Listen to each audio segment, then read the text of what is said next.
I'm Jay, I'm a poet, and welcome to my sanctuary.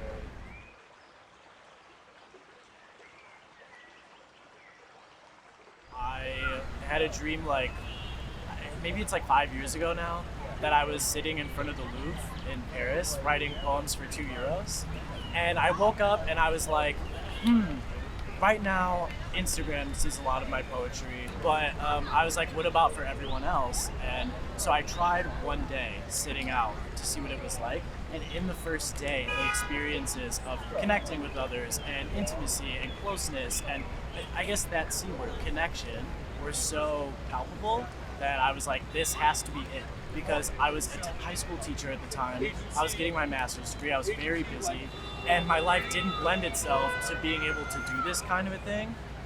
But after all of that was finished, I collected myself and I came out. I had no plans moving out here, no job, knew nobody, but I knew that I wanted to write poems for people wherever it was, and it just happens to be the Met. My relationship to this space, I would say, is that it is larger than I am.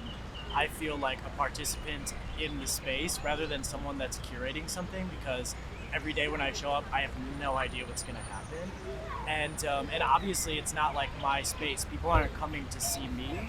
They're coming to see the Met, and I just happen to be a byproduct of their experience there. The reason I chose the Met is actually I realize that people are sitting on the steps musing about life after seeing a lot of art. They see a poet here and they're maybe excited about the prospect. And I think the space in general is just really beautiful and lends itself to a lot of inspiration.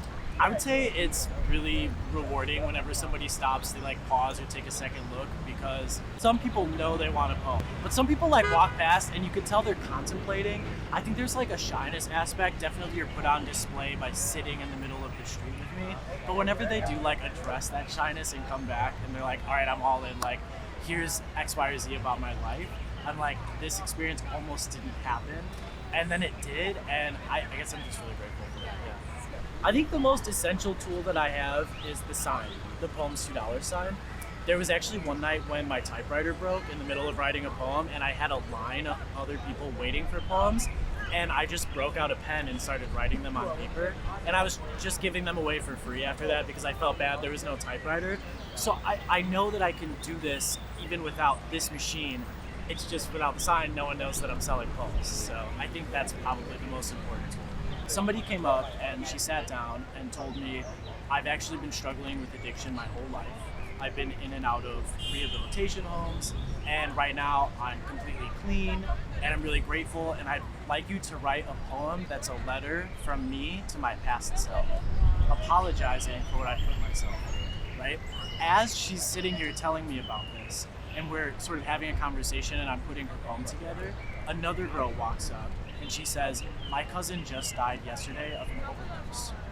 And the space being charged by those two stories with one another, and the sadness and the relief and the way they intermingled, and then those two began speaking, but that all happened, and then I wrote these poems and they left. A few minutes after that, a couple comes walking up. They just got married 2 hours ago, and they stop in their wedding dress and suit, and they get a poem, and they're so happy, and it makes me so happy that my cheeks hurt, I'm smiling, and that's just a 1 hour span. That much, and that swing of emotion can happen so quickly. I like to say that sitting here, I'm able to travel without going anywhere.